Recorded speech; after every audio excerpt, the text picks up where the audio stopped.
we've reorganized in according to missional networks: church planning, church equipping, crisis response, transformation works, and mobilization services. But Barb was in the area. She is giving some leadership then. She is the director of the Crisis Response Network. And I wanted to give her a couple minutes to share about how that network's coming together and ways in which it could be a great mobilization opportunity for people in your churches. Go ahead. Right. Well, first of all, I think the last time I saw many of you was on the 13th of February last year, when I had the opportunity to talk to the ministerium about the situation in the CAR, and it's been an amazing year of watching God help these people through the church. And last year in 2014, we were able to help with a lot of food, a lot of seed, to the tune of almost $500,000 worth of help. And now this year in 2015, that continues. We just actually last week released about $120,000 more for seed, for Bibles, for songbooks. I mean, these people a lot of them have lost everything. So it's been really a blessing to partner with the church, with many of your churches, and just thank you so much for that. So Dave approached me earlier in the year last year and asked me to consider providing leadership to the Crisis Response Network, and I said yes, and I spent probably 3 months saying, Lord, really? I just never saw myself doing this. I mean, the CAR project was so easy because we had this huge church and huge infrastructure and leaders and people I've known for 30 years, and so easy. And for it to be a spiritual emphasis, so easy. So that was just such a natural project to take on, but to take on global crisis response, I just wasn't sold on it, to be honest. And Dave, I don't know if you knew this, but I was really seeking the Lord about it, and I had an opportunity to go to the Philippines with Reach Global, which is the Evangelical Free Church of America, and see what God did through their partnership with Filipino believers in 2013. I was actually in Africa when the Typhoon Yolanda came and devastated Tacloban and Hermani in the Philippines. And I saw with my own eyes and witnessed with my own ears worship of people who now are believers, and a year ago they were not.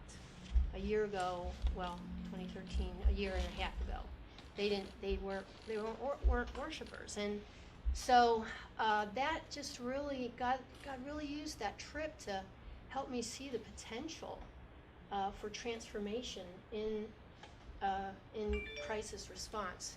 So I returned back to the States and just was really starting to get a glimpse of how God uses crisis in people's lives. So I've been spending the last 3 months reading through the New Testament. Every 2 months I read through the New Testament, and I'm trying to track how churches are being formed and how people are coming to know the Lord. And man, I mean, I don't know if it's just one of those things where, I don't know if you're Calvin Miller fans, but there's a book that he wrote called The Philippian Fragment, which is it's kind of a sarcastic approach to the church, like a commentary on the church, but he talks about a man who's walking around with a sign. This is all back in the 1st century, and a man carrying a sign that says, "The world is coming to an end, the world is coming to an end," and he passed them and he hears, bump, bump. The guy got run over by a chariot, and his world was over. And so I'm like, is that all? Is it just because I'm now doing crisis response that in the Bible, all I'm seeing is crises? And how God, in almost every juncture where major things are happening, he's bringing crises to people and helping them through.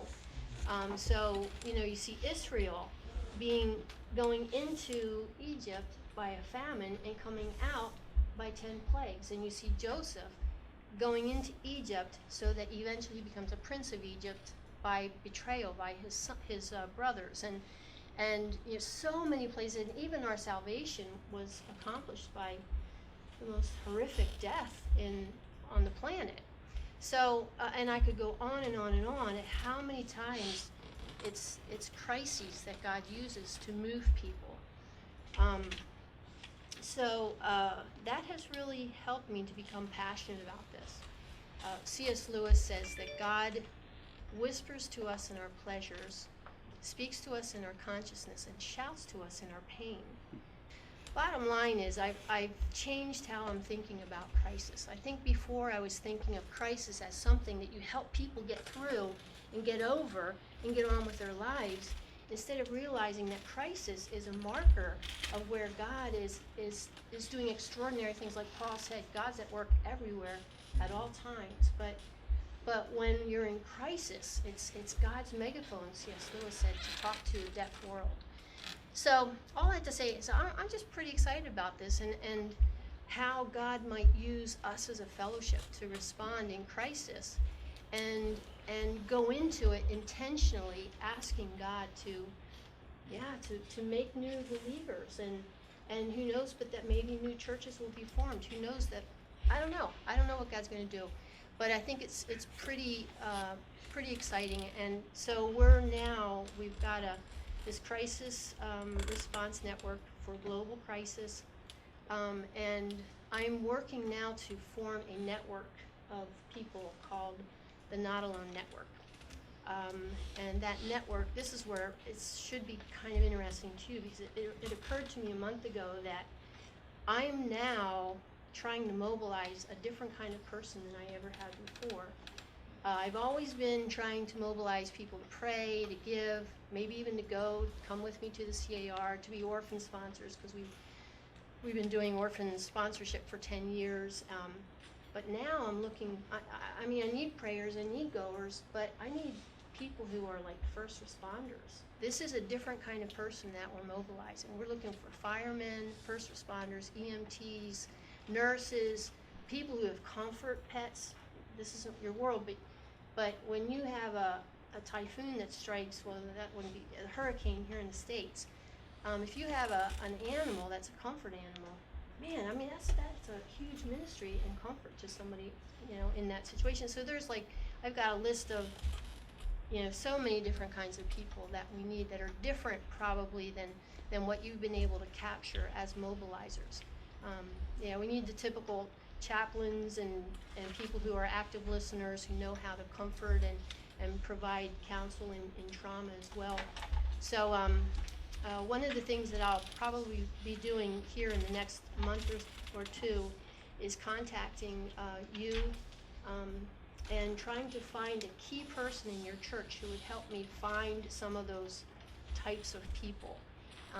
So, for instance, at Drew's church, what's the guy's, Kent Broombaugh. Yeah, I met with him and his wife a couple months ago, and they were saying all kinds of funny things about you. So I didn't say that. But but Kent, he's just wired that way. He can take $2,000 and buy $4,000 worth of stuff to ship it off to. He's just good at that. You know, maybe he doesn't do a Bible study. Maybe, I don't know. Maybe he does. Maybe he's probably inclined that way too. But there are people who are specifically wired for this type of thing, who maybe your other nets won't reach, but crisis response could. So I'll be getting in touch with you, and our desire is to help you mobilize your people. I appreciate so much what you were saying. You just have a real desire to help, and that's what we're trying to do. It just glorifies the Lord when we can help one another, equip the church to be the church. So yeah, that's pretty much it. So we are ultimately going to be building a national and international database of first responder types. A number of your churches already have first responders. You've already been involved in Katrina and lots of other things, and may God bless you in that, and if we can help in any way. But to know that there could be a network emerging with some leadership and some forethought to it could be a blessing to all of us. As our goals are to mobilize every man, woman, and child to be involved in cross-cultural ministry, this is one more very legitimate way to do that.